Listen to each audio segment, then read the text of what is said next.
فقال الملأ الذين كفروا من قومه، تو کافر لوگ کیا کہنے لگے، ما هذا الا بشر مثلكم، ارے یہ تو تمہارے جیسا بشر ہے، اس کی کیوں مانتے ہو، یرید ان يتفضل عليكم، یہ تو تم پر بڑا بننا چاہتا ہے، اپنی بڑائی جتلانا چاہتا ہے، اس بنا پر تمہیں یہ ساری کی ساری باتیں کر رہا ہے۔ ولو شاء الله لانزل ملائکۃ، اگر اللہ چاہتے تمہیں ہدایت دینا تو فرشتوں کو اتار دیتے، بھلا یہ بشر تمہارے جیسا، اس کی بات کو ماننے کی کیا ضرورت پڑی ہے۔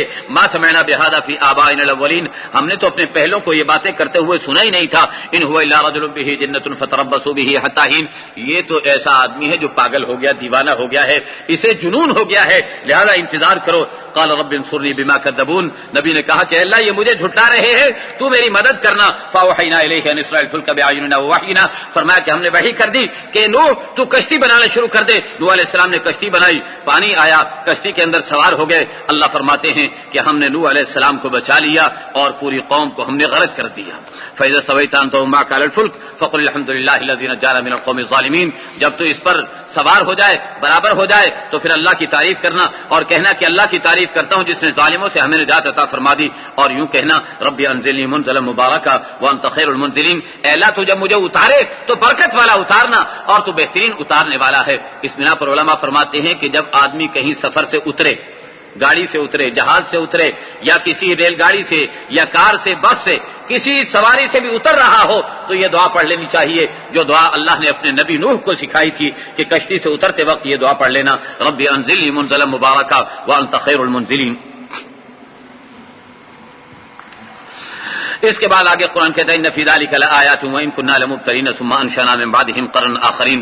آگے پھر قرآن کریم نے مختلف واقعات کو ذکر فرمایا، حضرت موسیٰ اور ہارون کے واقعات کو، اور پھر اس کے بعد دعوت دی ہے یا ایھا الرسول کلوا من الطیبات واعملوا صالحا، اے رسولو پاکیزہ چیزوں کو کھاؤ اور نیک عمل کرو، انی بما تعملون علیم، اور میں تمہارے اعمال کو خوب اچھی طرح سے جانتا ہوں۔ فتقطعوا امرهم بینهم زبرا، آگے قرآن کریم نے ان لوگوں کا بھی تذکرہ فرمایا جو قرآن کو ماننے والے، اور ان لوگوں کا بھی تذکرہ فرمایا جو قرآن کریم کا انکار کرنے والے ہیں، اور دونوں کے حالات کو بیان کرنے کے بعد فرمایا ہے اولئک یسارعون فی الخیرات وهم لها سابقون، یہ جو ایمان والے لوگ ہیں اچھے کام کرنے میں جلدی کرتے ہیں اور اس کے لیے آگے بڑھنے کی کوشش کرتے ہیں۔ ولا نکلف نفسا الا وسعها، لیکن کسی نفس پر ہم اس کی وسعت سے زیادہ ذمہ داری نہیں ڈالا کرتے۔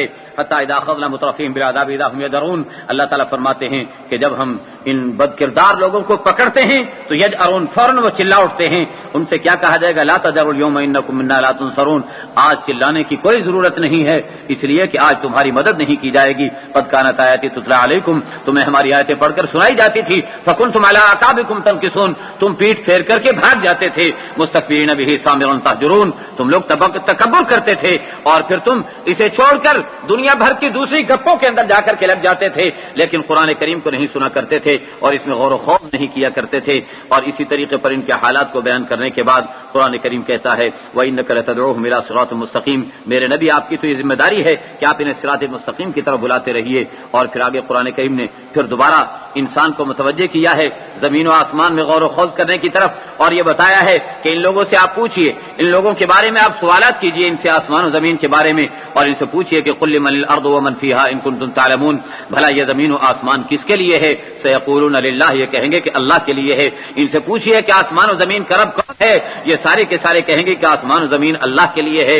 اور پھر ان سے پوچھئے کہ اس ساری کائنات کو چلانے والا، ساری کائنات پر حکومت رکھنے والا اور ساری کائنات پر قبضہ رکھنے والا کون ہے؟ تو یہ جواب دیں گے کہ سیقولون للہ، پھر بھی کہیں گے کہ اللہ ہی ہے۔ تو ان سے کہیے کہ فأنا تسحرون، پھر کیا بات ہے، تم پر جادو ہو گیا، کہاں چلے جا رہے ہو؟ بل اتیناہم بالحق وانہم لکاذبون، ہم تو ان کے پاس حق لے کر کے آئے ہیں لیکن یہ لوگ جھٹلا رہے ہیں۔ متخذ اللہ من ولد، اللہ نے تو کوئی بچہ، کوئی اولاد اپنی پیدا ہی نہیں کی، اپنے لیے بنائی ہی نہیں ہے۔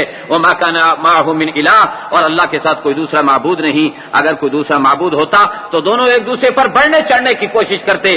سبحان اللہ عما یصفون، پاک ہے اللہ ان باتوں سے جو یہ اللہ کے لیے وصف بیان کرتے ہیں۔ عالم الغیب والشہادہ، وہ اللہ غیب کا بھی عالم ہے، وہ اللہ حاضر کا بھی عالم ہے۔ فتعالی اللہ عما یشرکون، آگے قرآن کریم نے دعوت دی ہے دعا کرنے کی. رب اما ترینی ما یوعدون رب فلا تجعلنی فی القوم الظالمین. اے اللہ جس چیز کا وعدہ کیا جا رہا ہے جب وہ مجھے تو دکھا دے تو اے اللہ مجھے ظالموں میں شامل نہ کرنا. وإنا علی نریک ما نعدهم لقادرون ادفع بالتي هي احسن السیئۃ نحن اعلم بما یصفون. آگے قرآن کہتا ہے قل رب اعوذ بک من همزات الشیاطین. یوں کہیے کہ اے اللہ شیطان کے کچوکوں سے اور اس کی ٹھوکروں سے ہماری حفاظت فرما لے. واعوذ بک رب ان یحضرون. اور اللہ میں اس بات کی پناہ مانگتا ہوں کہ یہ شیاطین میرے پاس حاضر ہو جائیں اور حاضر ہو کر کے مجھے قرآن سے اسلام سے پھرا دیں. حتی اذا جاء احدهم الموت قال رب ارجعون. جب بدکار انسان کی موت آئے گی تو کہے گا کہ اللہ مجھے دوبارہ دنیا میں بھیج دے, تھوڑا سا موقع اور دے دے تاکہ میں صحیح راستے پر آ جاؤں. تو قرآن کہتا ہے کہ پھر یہ موقع نہیں مل سکے گا. یہ ایک دفعہ دنیا میں موقع مل گیا, اگر اس موقع کو ضائع کر دیا تو انسان یاد رکھنا دوبارہ تجھے یہ موقع نہیں مل سکے گا. اس بنا پر سوچ سمجھ کر کے دنیا میں زندگی گزار. جس کا وزن کل قیامت میں بھاری ہو گیا وہ کامیاب ہو گیا, اور جس کا وزن ہلکا پڑ گیا ایسا انسان ناکام ہو گیا. آگے قرآن کریم نے یہ کہا ہے کہ اس دنیا کے اندر انسان نے جتنا بھی وقت گزارا ہوگا کل جب قیامت کے دن جائے گا پوچھا جائے گا کتنے دن دنیا میں گزارے ہیں تو کہے گا کہ ہم تو ایک دن یا آدھا دن ہم دنیا کے اندر رہے ہوں گے. اتنا مختصر سا وقت اسے نظر آئے گا. آخرت کے مقابلے کے اندر قرآن کہتا ہے کہ فحسبتم انما خلقناکم عبثا وانکم الینا لا ترجعون. تمہارا کیا خیال ہے کہ تم نے ہم نے یوں ہی بیکار پیدا کر دیا؟ تمہیں ہم نے یوں ہی بیکار تو نہیں پیدا کیا بلکہ ہم نے تمہیں پیدا کیا ہے اللہ کے لیے. اللہ فرماتے ہیں وَأَنَّكُمْ إِلَيْنَا لَا تُرْجَعُونَ. اور تم نے لوٹ کر ہمارے پاس آنا ہی نہیں. یاد رکھو اللہ بیکار چیزوں کو بنانے سے پاک ہیں, اور جو اللہ کے ساتھ کسی دوسرے کو معبود بنائے گا اس کے پاس کوئی دلیل بھی نہیں ہوگی تو پھر اس کا حساب اللہ کے ہاں جا کر کے ہوگا, اور اللہ کے ہاں کافر لوگ کامیاب نہیں ہو سکتے. وَقُلْ رَبِّ اغْفِرْ وَارْحَمْ وَأَنْتَ خَيْرُ الرَّاحِمِينَ. آپ کہیے کہ اے اللہ تو میری مغفرت فرما دے اور مجھ پر رحم فرما دے. اے اللہ تو بہترین رحم کرنے والا ہے. آگے سورہ نور کی ابتدا ہو رہی ہے.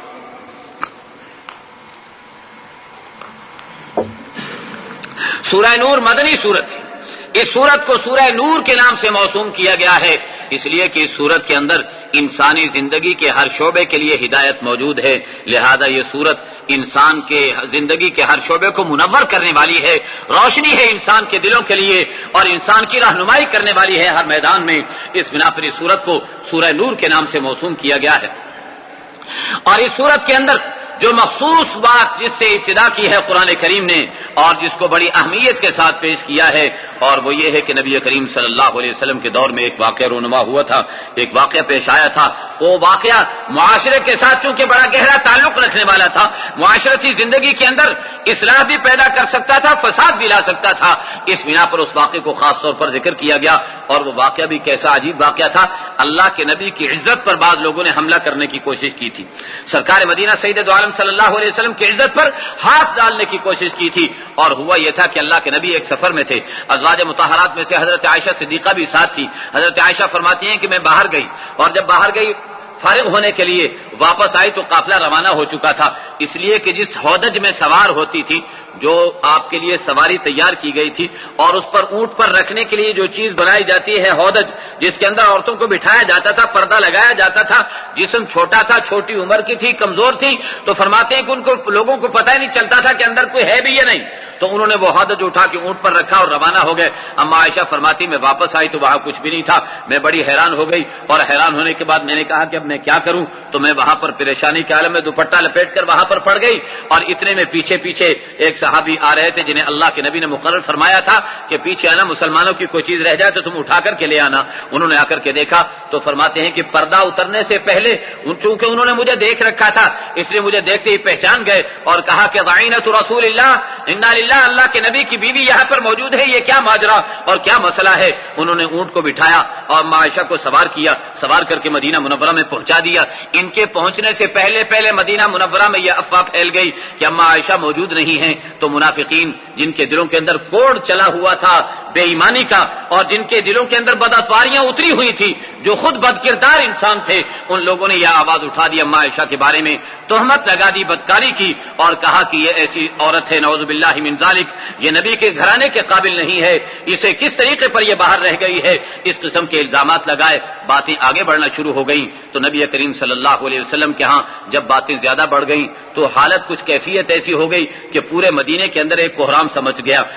یہودی اور منافقین دونوں ایک طرف ہو گئے اور اللہ کے نبی کی عزت لوٹنے پر تل گئے. اور میرے دوستو یہ یاد رکھیے گا کسی مرد پر آپ الزام لگا دیں تو وہ اتنا برا نہیں سمجھے گا جتنا اس کی بیوی پر الزام لگانا اس کو برا لگتا ہے، اور جتنا اس کی بیوی پر الزام لگنے سے اسے تکلیف پہنچتی ہے۔ تو اللہ کے نبی کی اہلیہ محترمہ پر الزام لگا دیا گیا، اللہ کے نبی بھی پریشان ہیں، پورا مدینہ پریشان ہے۔ صحابہ کہتے ہیں کیفیت ایسی تھی کہ صحابہ مسجد نبوی میں اکٹھے، کاروبار سب کو بھول چکے تھے اور روتے تھے دھاڑے مار مار کر کہ اب کیا ہوگا، کیا بنے گا، کیا صورت پیدا ہوگی۔ اللہ کے نبی گھر میں تشریف لائے، اور گھر میں تشریف لانے کے بعد عائشہ فرماتی بہت دن گزر گئے، مجھے پتہ ہی نہیں کیا ہوا۔ حضرت عائشہ کو کچھ علم نہیں اس چیز کا، اور میرے دوستوں جو پاک باز ہوا کرتا ہے، پاک طینت ہوا کرتا ہے، وہ اس قسم کی باتوں کی طرف اس کا ذہن ہی نہیں جایا کرتا، انہیں پتہ ہی نہیں کیا ہوا۔ فرماتی ایک دن میں نے کہا، اللہ کے نبی مجھ سے بولتے نہیں تھے اور چونکہ بات نہیں کرتے تھے، فرماتی میں بڑی پریشان تھی کہ میں کیا کروں۔ تو ایک دن کہنے لگے کہ میں نے اللہ کے نبی سے عرض کی کہ یا رسول اللہ مجھے اجازت دے تو میں اپنے والدین کے یہاں ہو آؤں۔ آپ نے فرمایا چلی جاؤ۔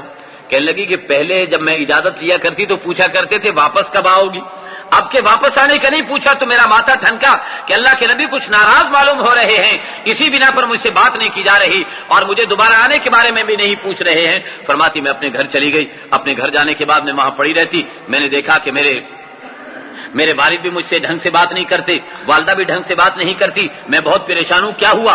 عورتیں باہر فارغ ہونے کے لیے راتوں کو جایا کرتی تھی تو فرماتے ہیں کہ ایک گڑیا ان کے ساتھ جاتی تھی، راستے میں جاتے ہوئے ایک جگہ پر اس کا پاؤں پھسلا تو اس نے اپنے بیٹے کے لیے بد دعا کی اس عورت نے۔ تو حضرت عائشہ کہتی میں نے کہا کہ بڑی بھی اس بیچارے کا کیا قصور جو تم اس کے لیے بد دعا کر رہی ہو۔ کہنے لگی تیرا ناسو تجھے پتہ ہی نہیں کیا ہے، اسی کی وجہ سے تو یہ ساری مصیبت آئی ہوئی ہے۔ انہوں نے کہا کہ کیا ہوا آخر؟ کہنے لگے کہ بات یہ ہے کہ تم پر الزام لگ چکا، تم پر تہمت لگی ہوئی ہے اور لوگوں نے تم پر الزام بنا رکھا ہے، اللہ کے نبی کی عزت پہ ڈاکہ پڑ رہا ہے اور حالات مدینے کے دگرگوں ہو چکے ہیں، آپ کو گھر سے اسی لیے یہاں پر روانہ کر دیا گیا ہے، اس بنا پر ذرا سوچو تو صحیح۔ اما عائشہ فرماتی ہیں کہ مجھے تو یہ باتیں سن کر کے بخار چڑھ گیا، مجھے بخار ہو گیا، اور فرماتی گھر میں آنے کے بعد میں اپنے پڑی رہتی تھی، منہ لپیٹ کر کے پڑی رہتی، مجھ سے کوئی بات نہ کرتا اور نہ میں کسی سے بات کرتی۔ فرماتی ہیں دن بھی روتے ہوئے گزرتا تھا، رات بھی روتے ہوئے گزرتی تھی، بڑا عجیب حال تھا۔ اللہ کے نبی کبھی کبھی ہمارے گھر آ جایا کرتے، آ کر کے بیٹھ جایا کرتے، کبھی کبھی آ کر کے پوچھ لیا کرتے کہ عائشہ سچی بات کہہ دو کیا ہوا تھا۔ حضرت ابوبکر صدیق، اما عائشہ فرماتی میرے ابا جی میرے پاس کھڑے ہوتے اور مجھے چپکے چپکے سے یوں انگلیوں سے کچوکے لگاتے اور کہتے کہ عائشہ سچ سچ کہہ دے، جو بات ہے کہہ دے، اللہ کے نبی تیرے لیے استغفار کر دیں گے، تجھے معاف ہو جائے گا۔ اما عائشہ فرماتی ہیں کہ میں تو روتی رہا کرتی تھی، آخر ایک دن تنگ آ کر کے میں نے کہہ دیا کہ میں تو وہی کہوں گی جو یوسف علیہ السلام کے باپ نے کہا تھا کہ میں اپنا معاملہ اللہ کے سپرد کر رہا ہوں، میں بھی اپنے معاملے کو اللہ کے سپرد کر رہی ہوں۔ بس جیسے ہی اللہ کے سپرد معاملہ ہوا ہے، اللہ نے قرآن کریم کو اتارنا شروع کر دیا، قرآن کریم کی یہ صورتیں اترنی شروع ہو گئی اور قرآن کریم کے اندر اس بارے میں احکام نازل ہونا شروع ہو گئے۔ اللہ رب العزت پر یہ حکم اترتا ہے اور قرآن کریم کیا کہتا ہے، ان الذین جاؤوا بالافک عصبۃ منکم، جن لوگوں نے یہ الزام بازی کی ہے یہ تمہیں میں سے ایک جماعت ہے، لا تحسبوه شرا لکم بل هو خیر لکم، تم انہیں اپنے لیے خراب غلط نہ سمجھو، یہ تمہارے لیے فائدے میں ہے۔ عدو شر انگیزت کے خیر ما دراں باشد، بعض اوقات ایسا ہوتا ہے کہ دشمن کوئی شر کیا کرتا ہے جس کی وجہ سے ہمارے لیے نفع اور فائدے کی صورت پیدا ہو جایا کرتی ہے۔ منافقین اور یہودیوں نے یہ جو سازش کر کے الزام لگایا، اللہ کے نبی کی بیوی پر اہلیہ محترمہ پر تہمت لگائی، اس کے نتیجے میں تمہیں فائدہ ہو گیا، اور سب سے بڑا فائدہ کیا ہوا کہ کھرا اور کھوٹا الگ ہو گیا، پتہ چل گیا کہ مخلص کون ہے اور بداتوار کون ہے، غلط کاری کے راستے پر چلنے والا کون ہے اور صحیح راستے پر چلنے والا کون ہے۔ کھل کر کے معاشرہ نکھر کر کے سامنے آ گیا، صحیح اور غلط دونوں کے دونوں سامنے آ کر کے رہ گئے اور پتہ چل گیا کون غلط ہے کون صحیح ہے۔ اور کیا فرمایا، لکل امرئ منھم مکتسب من الاثم، ہر شخص نے جو گناہ کیا ہے اس پر اس کی گرفت ہوگی۔ والذی تولی کبرہ منھم لہ عذاب علیم، جس نے لہ عذاب عظیم، جس نے اس معاملے کی سربراہی کی ہے اس کے لیے بڑا عذاب ہوگا اللہ کی طرف سے۔ اور وہ عبداللہ ابن ابی منافق تھا جس نے اس مسئلے کی سربراہی کی تھی۔ اور اب قرآن کریم کہہ رہا ہے کہ جب یہ الزام کی بات تمہارے سامنے آئی تھی تو تمہیں کیا کرنا چاہیے تھا۔ اب ذرا یہاں پر اندازہ لگاتے چلے جانا اور اپنے گریبان میں بھی جھانکتے چلے جانا، چونکہ بات اختصار سے کرنی ہے اس بنا پر میں ذرا تیزی سے چلوں گا۔ لولا اذ سمعتموه ظن المؤمنون والمؤمنات بانفسهم خيرا وقالوا هذا افك مبين، ایسا کیوں نہیں ہوا کہ جب تم لوگوں نے اسے سنا تھا تو ایمان والی عورتیں اور ایمان والے مردوں کو اپنے بارے میں خیر سوچ کر کے کہہ دینا چاہیے تھا کہ یہ تو بڑی تہمت اور بڑا الزام ہے، معلوم ہوا کہ اگر انسان خود خیر والا ہو، خود نیک چلن ہو، تو ایسا انسان اس قسم کے الزامات پہ توجہ نہیں دھرا کرتا۔ اس قسم کے الزامات پہ توجہ وہی دھرا کرتا ہے جو خود بد چلن ہوا کرتا ہے، غلط طریقے پر چلنے والا ہوا کرتا ہے، وہ ایسی باتوں کو سن کر کے فوراً اسے آگے لے کر کے چل پڑا کرتا ہے۔ یہ قرآن کریم تعلیم آگے کیا کہتا ہے؟ لولا جاءوا علیہ باربعۃ شہداء، پھر یہ جو الزام لگا رہے ہیں اس کے لیے تو 4 گواہ چاہیے تھے، یہ اگر 4 گواہ لاتے تب تو ان کی بات سچی ہوتی۔ فإذ لم یأتوا بالشہداء، جب یہ 4 گواہ نہ لا سکے فأولئک عند اللہ هم الکاذبون، تو یہ اللہ کے ہاں جھوٹے قرار دیے جائیں گے۔ اس لیے علماء کرام نے لکھا ہے اگر 3 گواہ بھی پیش ہو جائے اور وہ کہیں کہ ہم نے اپنی آنکھوں سے انہیں کرتے ہوئے غلط حرکت دیکھا ہے، قرآن پھر بھی ان کو جھوٹا قرار دے گا جب تک 4 پورے نہ ہو جائے۔ قرآن کہتا ہے یہ جھوٹے اور وہ سچا۔ میرے دوست اور محترم بزرگوں، اس کی وجہ کیا ہے؟ آخر قرآن کریم نے اتنی سختی کیوں کی ہے؟ اس بنا پر کہ یہ مسئلہ ایسا ہے، جذباتیت اس کے ساتھ متعلق ہے، انسان فوراً جذبات میں آ جاتا ہے، اور کسی کے بارے میں ذرا سی بھنک بھی پڑ جائے تو ساری زندگی اس سے اس کا دل صاف نہیں ہو پاتا۔ اس لیے قرآن کریم نے ان جذبات کو مد نظر رکھتے ہوئے کہ کوئی بھی کسی کی عزت سے کھیلنے کے لیے کسی وقت بھی کوئی جملہ استعمال کر سکتا ہے، اور کسی کی عزت سے کھیلنے کے لیے کوئی بھی الزام تراشی کر سکتا ہے، اس لیے قرآن کریم نے کہا کہ جب تک 4 گواہ نہ ہو تمہیں بولنے کی اجازت نہیں، اگر بولو گے تو حد فی ظہرک، پھر تیری کمر میں کوڑے لگائے جائیں گے۔ جب تک بغیر دلیل کے تم بات کرو گے، بغیر گواہوں کے بات کرو گے تو تم کوڑوں کے مستحق ہوگے۔ چنانچہ پھر جن لوگوں نے اس میں باقاعدہ آگے بڑھے تھے ایسے لوگوں کو کوڑے لگائے گئے، اللہ کے نبی نے کوڑے لگوائے، 80 کوڑے اس کی سزا ہے کسی پر غلط الزام لگانے والے کی، تاکہ اس قسم کا معاشرے کے اندر سے اس کی جڑی اکھاڑ دی جائے، اس قسم کی بدکاری کے نہ تذکرے چلیں نہ اس کے بارے میں کوئی گفتگو چل سکے۔ قرآن آگے کہہ رہا ولولا فضل اللہ علیکم ورحمۃ فی الدنیا والآخرہ لمسکم فیما افضتم فیہ عذاب عظیم، اگر اللہ کا فضل نہ ہوتا، اللہ کی رحمت نہ ہوتی دنیا اور آخرت کے اندر، تو تم نے جو کچھ گفتگو آپس میں اس معاملے کے اندر کی تھی تو اس پر اللہ کا بڑا عذاب آ سکتا تھا۔ اذ تلقونہ بألسنتکم وتقولون بأفواہکم ما لیس لکم بہ علم وتحسبونہ ہینا وہو عند اللہ عظیم، تم اپنی زبانوں سے ان باتوں کو کہہ رہے تھے اور آپس میں بھی گفتگو کر رہے تھے، حالانکہ اس کا علم تمہیں نہیں تھا، تم نے دیکھا نہیں، تمہیں معلوم نہیں، سنی سنائی باتوں کو لے کر اس کی گفتگو کے اندر تم لوگ لگے ہوئے ہو، اور تم کیا کہتے ہو وَتَحْسَبُونَهُ هَيِّنًا، تم تو کہتے ہو کہ یہ تو معمولی بات ہے، وَهُوَ عِندَ اللَّهِ عَظِيمٌ، لیکن یہ اللہ کے یہاں بہت بڑی بات ہے۔ کسی کی عزت سے کھیلنا یہ کوئی معمولی بات نہیں۔ سرکار کالی کملی والے ارشاد فرماتے ہیں کہ ایک ایمان والے کی عزت و آبرو خانہ کعبہ سے بھی زیادہ بڑی ہے، اس بنا پر خانہ کعبہ کو گرایا جا رہا ہو اور ایک ایمان والے کی عزت سے کھیلا جا رہا ہو، اللہ کے نبی نے فرمایا کہ میں خانہ کعبہ کو گرتا ہوا چھوڑ دوں گا اور ایمان والے کی عزت کو بچانے کے لیے دوڑ پڑوں گا۔ قرآن کہتا ہے معمولی بات ہے کسی کی عزت سے کھیل لینا، یہ تو اللہ کے یہاں بہت بڑی بات ہے۔ وَلَوْلَا إِذْ سَمِعْتُمُوهُ قُلْتُمْ مَا يَكُونُ لَنَا أَن نَّتَكَلَّمَ بِهَٰذَا، ہونا تو یہ چاہیے تھا کہ تم سنتے ہی کہہ دیتے کہ نہیں یہ ہم اپنی زبان سے بھی ادا نہیں کریں گے، سبحانک ھذا بہتان عظیم، یہ تو بہت بڑا بہتان ہے، یہ بات تمہاری زبان سے فوراً نکلنی چاہیے تھی، جب نہیں نکلی تو سمجھ لو کہ تمہارے اندر بھی کچھ کیڑا موجود ہے، تبھی تمہارے ذریعے سے یہ باتیں نکلی ہیں۔ آگے قرآن کہتا ہے یعظکم اللہ ان تعودوا لمثلہ ابدا ان کنتم مؤمنین، اللہ تمہیں واعظ کر رہے ہیں، تمہیں نصیحت کر رہے ہیں کہ ایسی حرکت دوبارہ نہ کرنا۔ اور پھر آگے کیا کہہ رہا ہے قرآن کریم، ان کنتم مومنین، اگر تمہارے اندر ایمان موجود ہے، ہاں اگر بے ایمان ہو تو پھر چاہے بار بار کرتے رہنا تمہیں اجازت ہے۔ وَيُبَيِّنُ اللَّهُ لَكُمُ الْآيَاتِ وَاللَّهُ عَلِيمٌ حَكِيمٌ، اللہ تمہارے لیے آیات کو بیان کر رہے ہیں، اللہ علم والے بھی ہیں، حکمت والے بھی ہیں۔ ان الذين يحبون ان تشيع الفاحشة في الذين آمنوا، جو لوگ اس بات کو پسند کرتے ہیں کہ ایمان والوں میں بے حیائی کی باتیں پھیل جائیں، لهم عذاب أليم في الدنيا والآخرة، ان کے لیے دنیا اور آخرت میں دردناک عذاب ہے۔ والله يعلم وانتم لا تعلمون، اللہ جانتے ہیں تم نہیں جانتے ہو۔ ولولا فضل اللہ علیکم ورحمتہ وان اللہ رؤوف رحیم، اللہ کا فضل و رحمت نہ ہوتا تو تم لوگ ہلاک ہو جاتے، لیکن یاد رکھو اللہ بڑے ہی رحم کرنے والے اور بڑے ہی بندوں پر شفقت کرنے والے ہیں، اس بنا پر اللہ رب العزت نے تمہیں معاف کر دیا ہے۔ یہ واقعہ جب رونما ہو گیا، اب اس کے بعد آگے بھی بہت ساری باتیں، لیکن ان سے پہلے میں عرض کروں، سرکار تشریف لائے اور اللہ کے نبی نے یہ آ کر کے برات سنا دی۔ عائشہ کی برات کہاں سے آئی؟ آسمانوں سے آئی۔ اما عائشہ فخر کیا کرتی تھی، فرمایا کرتی تھی کہ یوسف پر الزام لگا تو ایک بچے نے گواہی دے کر کے اس کی برات کا اعلان کیا، اور اسی طریقے پر فرمایا کرتی تھی اما عائشہ صدیقہ رضی اللہ تعالیٰ عنہ کہ مریم پر الزام لگا تو اس کے بیٹے نے اس کی برات کا اعلان کیا، لیکن مجھ پر الزام لگا تو اللہ نے آسمانوں سے میری برات کا اعلان کیا۔ عائشہ تیری شان کے قربان جاؤں کہ تیرے دفاع کے لیے، تیری عزت کو بچانے کے لیے رب کائنات تیرے لیے احکام نازل فرما رہے ہیں اور ایسا قرآن نازل کر رہے ہیں جو رہتی دنیا تک پڑھا جاتا رہے گا، بلکہ کل جنت کے اندر اللہ خود اس قرآن کی تلاوت فرمائیں گے۔ ایسا قرآن تیری شان میں اللہ نے اتارا ہے۔ جو لوگ آج بھی اما عائشہ صدیقہ کی شان سے عزت سے کھیل رہے ہو، انہیں یہودیوں کی اولاد کہلائیں گے یا نہیں کہلائیں گے؟ انہیں منافقین کی اولاد کہلائیں گے یا نہیں کہلائیں گے؟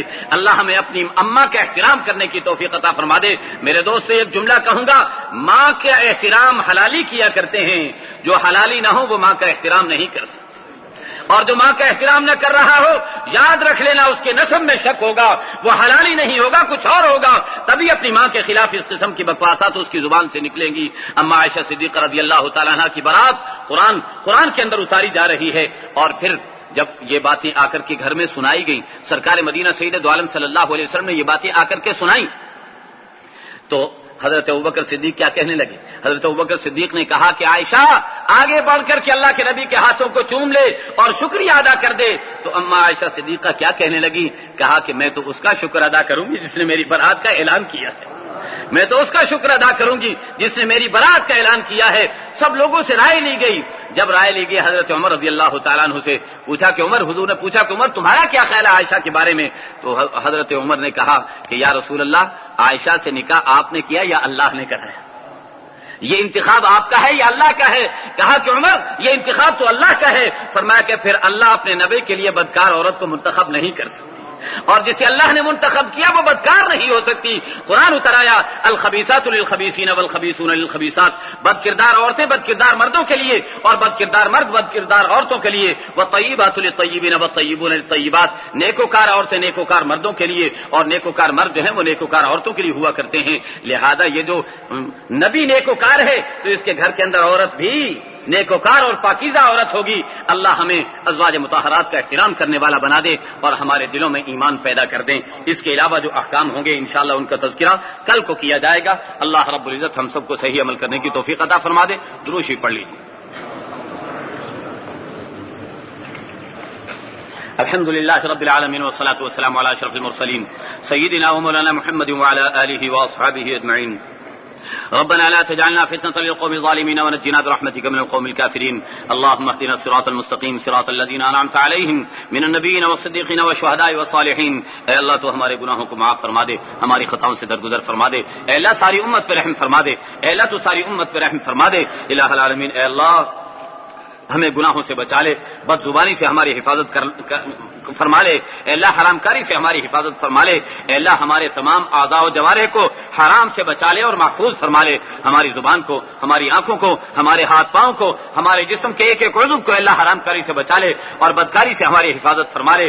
آج تک ہم سے اللہ جتنی غلطیاں گناہ کوتاہیاں ہوئیں اے اللہ ہم سب کو تو معاف فرما دے، ساری امت کو معاف فرما دے، ساری امت کے گناہوں کی طرف سے اور گنہگاروں کی طرف سے ہم معافی مانگ رہے ہیں۔ اے اللہ تو ہم سب کو معاف فرما دے اور امت کی ہدایت کا تو فیصلہ فرما دے، اے اللہ تو امت کی ہدایت کا فیصلہ فرما دے، بیماروں کو صحت عطا فرما دے، اے اللہ بیماروں کو صحت عطا فرما دے، جو بھی جس قسم کی بیماریوں میں مبتلا ہیں، آنکھوں کی بیماریوں میں، سر کی بیماریوں میں، زبان دانتوں کی بیماریوں میں، اے اللہ پیٹ سینے کی بیماریوں میں، دل پھیپھڑوں کی بیماریوں میں، جگر کی بیماریوں میں، اور اے اللہ اس کے علاوہ بھی جتنی بیماریوں میں لوگ مبتلا ہیں اے اللہ ان کی ہر بیماری سے انہیں صحت نصیب فرما دے، جو روحانی ترقیات تو نے عطا فرمانی ہے اے اللہ تو غیب کے خزانوں سے عطا فرما دے۔